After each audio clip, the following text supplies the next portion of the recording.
This video will present what a user can see and interact with during a Dijkstra's algorithm user test. The following buttons on the controller can be used. The menu button on the left controller can move some of the objects near the pseudocode, since some of these can block the view depending on your location. Trackpad, teleport yourself around the scene, and for Dijkstra you remove the node with the lowest distance from the priority queue by teleporting to it. The trigger button on the right controller adds and relaxes nodes with the laser pointer. The trigger buttons on both controllers can interact with buttons in the menu and the calculator. Node selection will be enabled, so we must choose the start and end node ourselves. The start node can be any of the nodes in the graph, while the end node can be any except for the chosen start node. When the start button is clicked, then the nodes are updated with a distance of infinity. The start node will start to flash yellow, meaning we should add it using the laser pointer. Adding it will make it become yellow, and a node representation is added in the priority queue visualization. Now, the node will start to flash blue, meaning we should remove it from the list by teleporting to it. Next, we want to relax all the neighbor nodes of this node. These will start to flash yellow, and when shot with the laser pointer, the calculator spawns in front of us. We want to fill in the if statement, the distance of our node plus the weight of the edge, choose whether this value is less or greater than the other node, and then the value of the other node. Trying to relax a unconnected node will cause an error sound, and the node will start to flash red. Incorrect values, operator, less/greater sign will also prompt an error sound and message, as shown here. After a few seconds, the message will disappear and we can try again. The calculator will be removed when the correct data is filled in.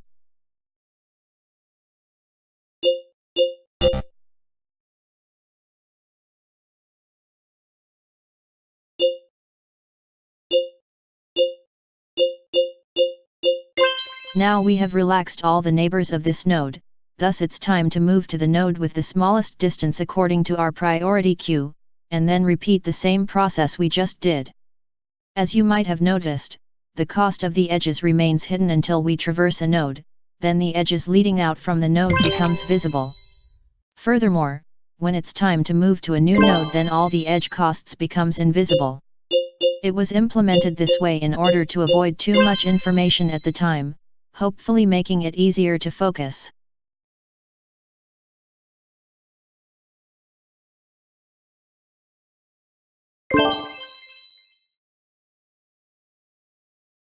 Now we relax a node which is already in the priority queue, but the new value is not less than its current distance, hence nothing changes.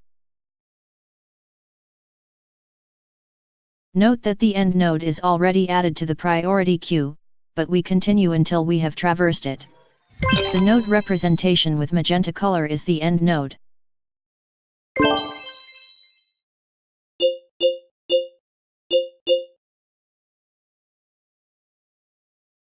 And here we relax a node which also is already in the priority queue, and the new value is less than its current distance, hence the new value is set, and the previous edge is changed.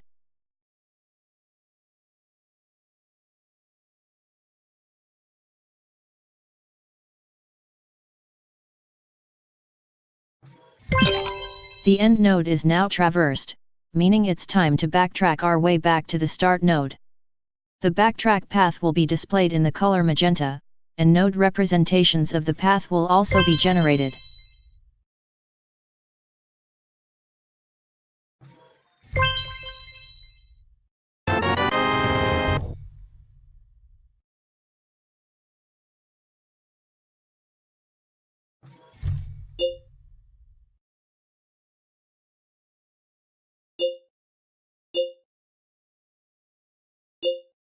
The intermediate difficulty level does not provide pseudocode updates.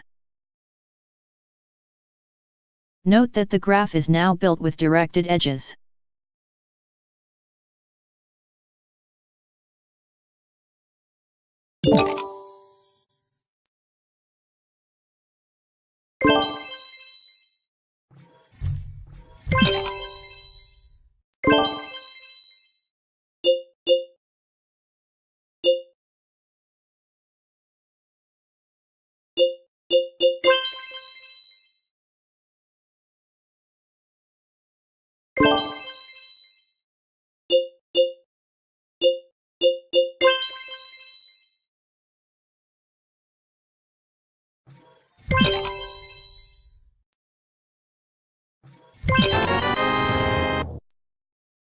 No path could be found leading from the start node to the end node, hence the search is aborted.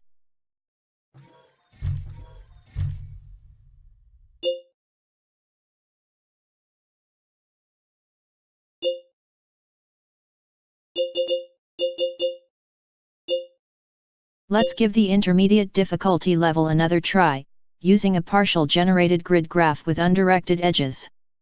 Now this starts to look like a graph that could, for instance, represent the main roads between cities. This task will take some time, so I'll be quiet and let you watch while I find the shortest path. Jump to 9:45 of the video where the backtracking begins, if you want to skip the part between.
We found the end node.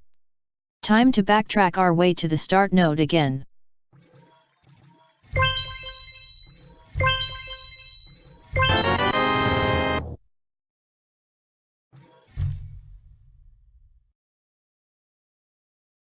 Wow, that was a longer task than expected. Let's do something easier now.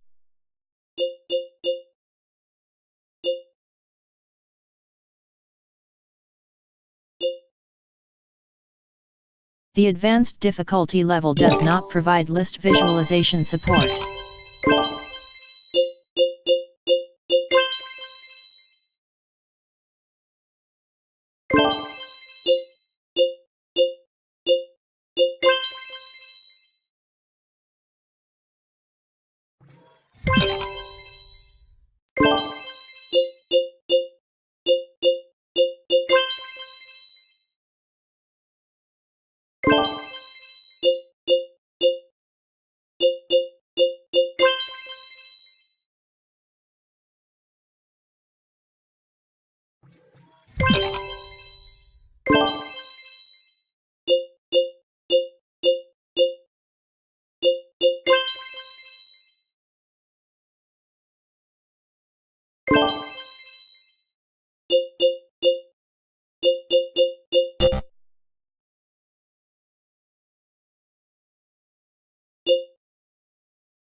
We found the end node. Time to backtrack our way to the start node again.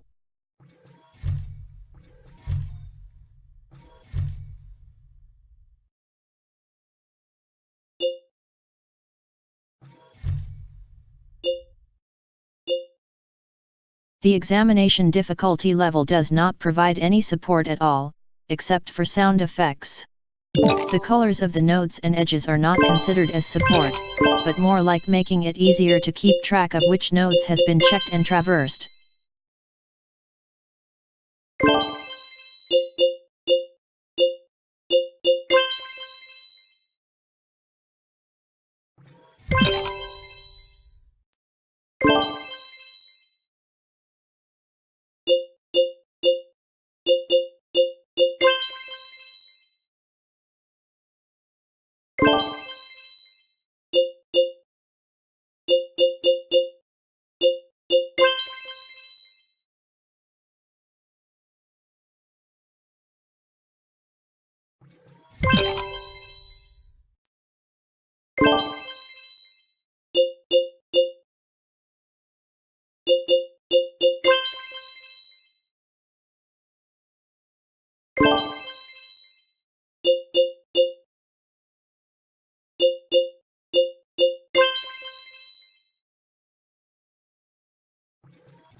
We found the end node. Time to backtrack our way to the start node again.